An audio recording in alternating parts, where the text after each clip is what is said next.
Welcome to the Legends of Antiquity, the podcast where ancient myths and legends come to life.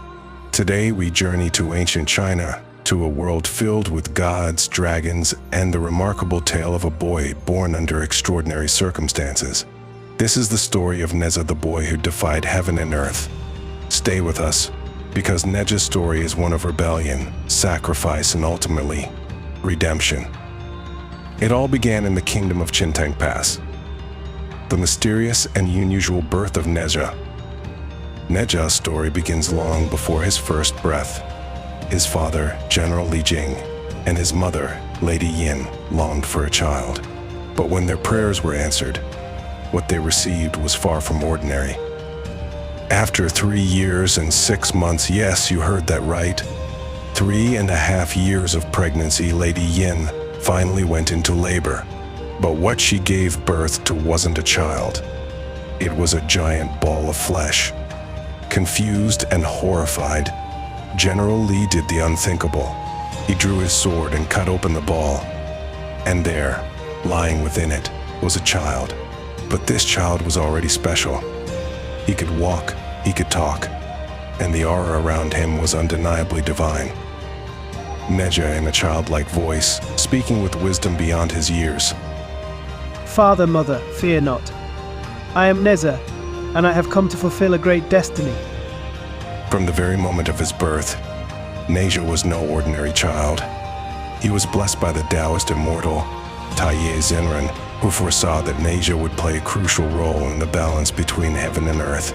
But with great power comes great temptation, and Nezha's childhood would soon bring turmoil to his family.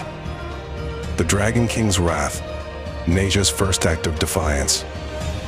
Nezha grew quickly, and his bold spirit was matched only by his immense power. One fateful day, while playing near the Eastern Sea, Nezha's destiny began to unfold. Unaware of the consequences, Nezha's splashing disturbed the waters of the East Sea. His fun, however, was short-lived. From the depths of the sea emerged Ao Bing, the son of Ao Guang, the Dragon King of the Eastern Sea. He was not pleased. Ao Bing, angry, with his voice booming like thunder. Who dares disturb the peace of my father's kingdom? You, boy, you have made a grave mistake. Nezha, defiant, with a laughter. I really didn't mean to disturb anything. But if you want to make a problem out of it, let's see how strong you really are. With a simple flick of his spear, Nezha easily overpowered Ao Bing, unintentionally killing the Dragon King's son. It was a mistake, but one with grave consequences. The Dragon King Ao Guang was furious, and he vowed to take revenge. But Nezha wasn't afraid. When Ao Guang appeared in his dragon form, roaring his rage, Nezha stood firm. Using his red armillary sash, a magical weapon gifted to him by his master deity Zenren, Nezha defeated the Dragon King as well, sending him back to the sea defeated and humiliated. Nezha's sacrifice, the price of defiance. But the wrath of the Dragon King could not be so easily quenched. Ao Guang went to the Jade Emperor himself, ruler of heaven, and demanded justice. The gods turned their gaze toward Nezha and his family, ready to punish them for the chaos the boy had unleashed. Nezha's father, General Li Jing, was torn. He loved his son, but feared the wrath of the gods. The pressure grew, and it was only a matter of time before the heavens would strike. Nezha calm, but at the same time sorrowful. Father, I have caused you enough pain and sorrow. I will take responsibility for my actions. In a moment of self-sacrifice, Nezha did the unthinkable. He took his sword and cut off his flesh, returning it to his parents as a symbol of his desire to sever the burden he had placed on them. He offered up his life to the gods, hoping that his death would end the conflict. Nezha's body fell, but his spirit did not fade. For though his mortal life had ended, his journey had only just begun. The rebirth, the fiery lotus warrior. Nezha's master, deity Zenren, could not allow such a promising disciple to be lost. Using his immortal powers, deity forged a new body for Nezha, one made of the pure essence of a fiery lotus flower. In this new form, Nezha was no longer bound by the limitations of mortal flesh. He had become something far greater.